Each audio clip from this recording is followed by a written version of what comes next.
আসসালামু আলাইকুম এভৰিৱান। কেনেকুৱা খবৰ আপোনালোকৰ? আশা কৰোঁ আপোনালোকৰ সকলোৱে ভালে আছে। মই আজি বনাবলৈ লৈছোঁ তাৰমানে মোৱা মাছৰ পকৰি। আপোনালোকে খাইছেনে মোৱা মাছৰ পকৰি? মই আজি বনাবলৈ লৈছোঁ তাৰমানে। আমি খাই থাকোঁ যেতিয়া তেতিয়াই, কিন্তু আজি বোলো ৰেচিপিটোকে দিওঁ। আজি প্ৰথম মই ইউটিউবত মানে ৰেচিপি দিছোঁ দেই। এয়া দেখিছেনে, মই মাছকেইটা এনেকৈ মানে চপাৰত চপ কৰি ল'লোঁ আৰু পিঁয়াজো এনেকৈ চপ কৰি লৈছোঁ।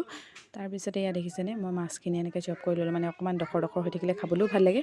তাৰপিছতে পিঁয়াজ মাছ চব একেলগে চপ কৰি কেঁচা জলকীয়া আৰু নহৰু এনেকৈ পিচি পেলানি, মানে পতাতে পিচি পেলানি ল'লোঁ, আৰু নিমখ হালধি সকলোবোৰ এটা বলত দি পেলানি খুব চেনে খচি ল'লোঁ।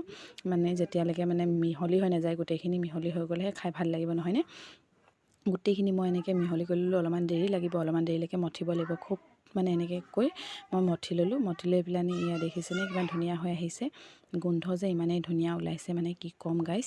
তাৰপিছতে মই অলপ অলপকৈ বেচন দি দিলোঁ। বেচন দি পেলানি খচিলোঁ। অলপ অলপকৈ বেচনখিনি দি খচিছোঁ, তাৰমানে বেচনখিনিও তাৰ লগত পূৰা মিহলি হৈ যাবলৈ কাৰণে। তাৰপিছত এয়া দেখিছেনে বেচন দি আছোঁ, তাৰমানে বেচনখিনি অলপ সৰহকৈ লাগিব, যিহেতু মাছ বহুতখিনি আছে আৰু পিঁয়াজ চিয়াজ মিহলি কৰি পিনি বহুতখিনি হৈ গ'ল।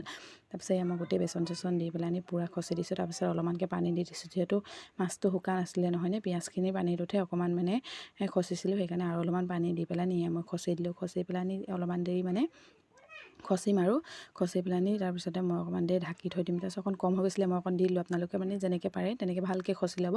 তাৰপিছত এয়া দেখিছেনে, মই কেৰাহীত ৰিফাইন তেল দি দিছোঁ। আপোনালোকে মিঠাতেল দিও ভাজি খাব পাৰে, মই ৰিফাইনতে ভাজিলোঁ। আৰু তাৰপিছত এয়া মই পটাপট মানে বেটিও মানে খাবলৈ আমনি কৰিছোঁ কিবা এটা, তাইক গাখীৰ অলপমান দি ল'লোঁ খাবলৈ।